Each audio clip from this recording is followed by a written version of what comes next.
This is bar none one of the worst feelings you could possibly have in Alaska, and that is the heat going out in your house during the wintertime. My name is Jamin Goecker. I'm an associate real estate broker in the state of Alaska. My mission, as always, is to help you to build an intentional and significant legacy for yourself and your family by coaching in real estate. And today we're going to be talking about what happens in Alaska when the heat goes out on your house, and what can you do ahead of time to try to prepare as much as possible for this event actually happening. This is one of those things that is kind of a nightmare scenario for a lot of people, but once you've been up here and you've lived here for a little bit, you kind of start developing strategies that give you a lot more peace of mind around this, and my mission today is to really share those with you to give you as much peace of mind as possible if you're moving up here. First off, I'm going to say I am not any kind of an HVAC mechanic, so I can't really speak a whole lot to the actual mechanics of everything. But what I can tell you is if your heat goes out, there's a really good chance that somewhere a tree fell down on the power line. So thing number one is if there is a lot of wind going on or something happens that makes a lot of trees suddenly start falling over, then don't be too surprised if the power suddenly goes out. In another instance, other than just the wind howling and knocking trees over, is if we suddenly get a sudden freeze while there's still leaves on the trees, and that really does weigh down the branches that much more. And there's a good chance that, branches and whole trees start falling down just because of the added weight. So again, don't be too surprised if your power goes out in situations like that. So the first thing you can do when you're preparing for power going out is just being aware that there's a chance that the power could be going out. Okay, if we've got a bunch of wind happening, or like I said before, we have an early freeze and the leaves are still on the trees, let's be ready for that. And the way you prepare for that, though, is number one, make sure you have some kind of light source that's not connected to the electricity, because power goes out, the power's out. So have flashlights ready to go. And also, if you're really trying to get ahead of it, see if you can turn up the heat a little bit higher than what it normally is in the house. Because if the power does go out, that's going to buy you a little bit more time for the power to get turned back on. And that's going to be less time that the house is going to be cooling during the winter time. And especially if it is like really cold outside, that little bit extra time can really make a big difference. Also, like the house, make sure if you do have a heated garage, that you turn that thermostat up a little bit in the garage as well, so you can get some more heat in the garage as well. Now, another thing to keep in mind is if you have any kind of a well, or you have water coming in from the water main, make sure you understand where exactly that water pipe is going under the property, because if it's going under the garage slab in your property and the garage suddenly gets really cold and that slab of concrete freezes, then that can actually freeze the pipe for the main water of your house as well. So know where that is and do everything that you possibly can to keep that from freezing, because that's not great if you have the water main going to your property actually freeze. Usually they're significantly below the surface, so there's not a huge chance that it's going to freeze. But if it's in really cold weather and suddenly the power goes out, then that could potentially be something that you'd have to think about. Now, another thing I want you to do right off the bat is when the power does go out, go and close all the windows. That should be a given, but go close all the windows and draw the drapes or curtains or whatever it is that you have for your property. Okay, you want to try to keep as much of the heat in as you possibly can and create as much of a barrier between the windows and any small gaps you might have in the windows and the doors as you possibly can.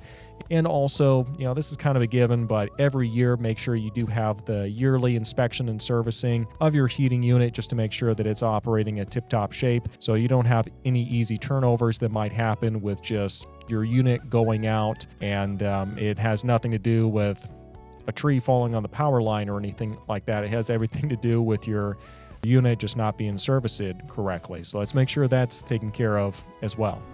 All right, let's go ahead and take a break real quick from today's video talking about what you do when the heating goes out at your property, and let's answer one of the comments from the comment section.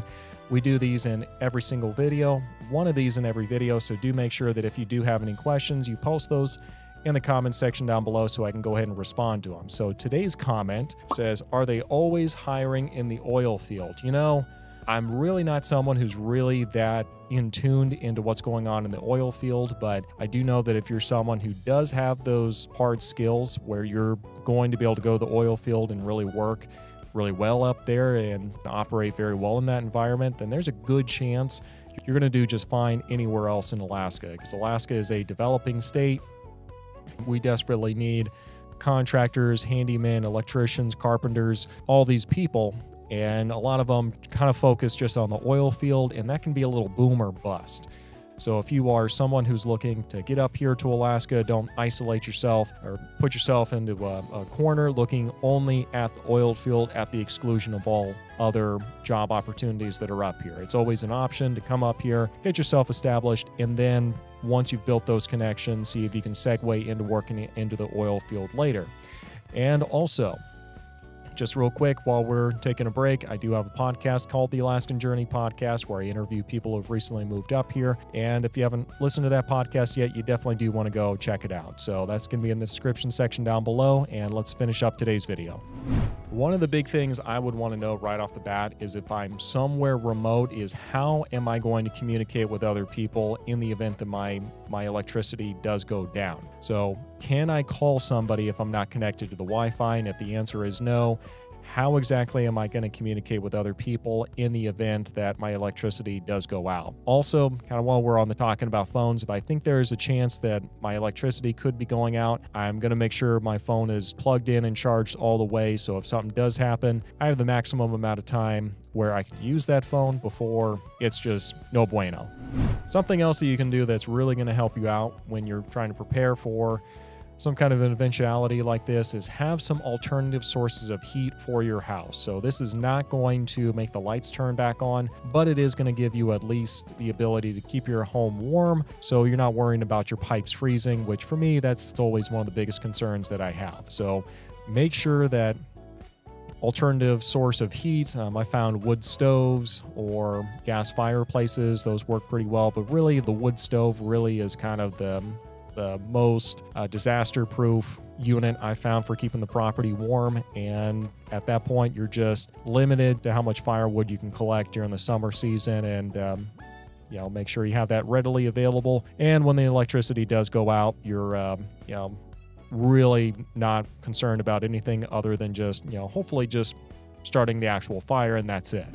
All right, if you are concerned beyond just keeping the home warm and you do want to have the ability to have the lights on and continue working and all that, like some people work from home and they need to have that capability, then really do consider installing a generator for the property that can, keep the power and electricity on for a long period of time.